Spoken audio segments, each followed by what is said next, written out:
हाय, नमस्कार मित्रांनो. आज मी तुमच्यासाठी खूप मस्त एक खूप जुनी आणि लहान मुलांची आवडती गोष्ट घेऊन आलेलो आहे. गोष्टीचं नाव आहे मुंगी आणि हत्ती.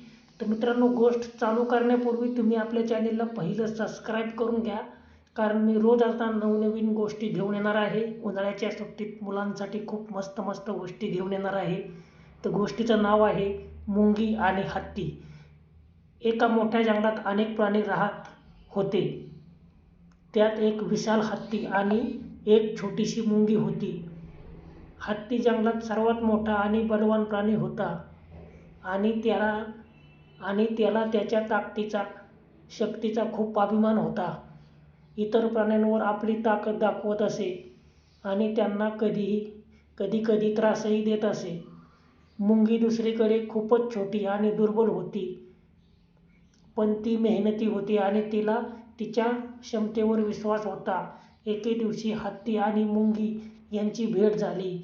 हत्तीने मुंगीला पाहून हसला. विचारले, "अरे मुंगी, तू इतकी छोटी आणि दुर्बल आहेस. तू माझ्यासारख्या विशाल आणि बलवान प्राण्यापुढे काहीच करू शकणार नाही."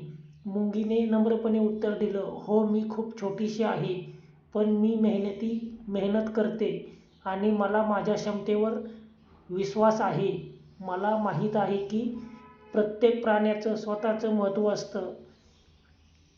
हत्तीने मुंगीचा उपहार केला आणि तिला कमी लेखलं.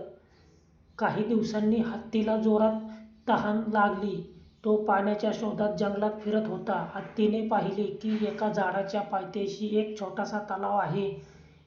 त्यात स्वच्छ पाणी होते.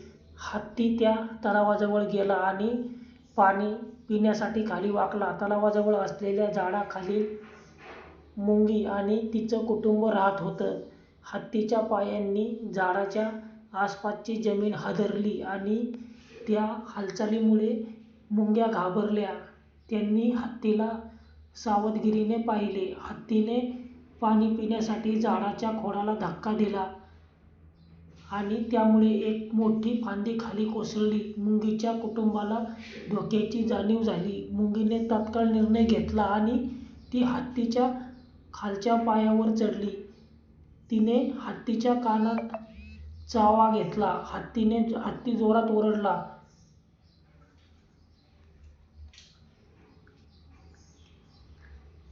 हत्तीने जोरजोरात ओरडा केला, कारण तो चावा खूप तीव्र होता. त्याने धावत जंगलाच्या आतमध्ये पळ काढला. मुंगीने हत्तीला शिकवलं की ताकद आणि आकार नेहमी सर्व काही नाही. ती छोटी असली तरी तिची किंमत आहे आणि तिला हत्तीच्या त्याच्या गर्वाच्या प्रस्थापनेतून बाहेर काढलं. हत्तीला त्याच्या चुकीचा पश्चाताप झाला. तो मुंगीकडे परत आला आणि तिची माफी मागितली. त्याने मान्य केलं की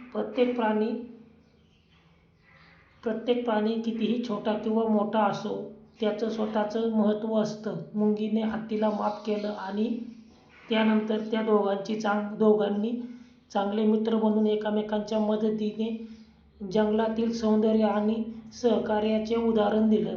ही गोष्ट आपल्याला शिकवते की प्रत्येकाचं महत्त्व आहे. कितीही छोटा किंवा मोठा असला तरी आपली ताकद आणि आकार कधीही गर्विष्ठपणे वापरू नका. सहकार्य, आदर आणि नम्रता हे खरे सर्व गुण आहेत. तर मित्रांनो, या गोष्टीचं तात्पर्य असं आहे की अहंकारामुळे आपल्याला फक्त त्रास होतो. प्रत्येकाला सन्मानाने वागवायला हवे. तर मित्रांनो, अशाच नवनवीन जर गोष्टी तुम्हाला ऐकायच्या असतील तर पहिलं आपल्या चॅनेलला सबस्क्राईब करा आणि खाली असेल ती बेल आयकनची घंटी दाबा. आता मुलांना उन्हाळ्याच्या सुट्ट्या लागणार आहेत. मी नवनवीन गोष्टी मुलांसाठी घेऊन येणार आहे.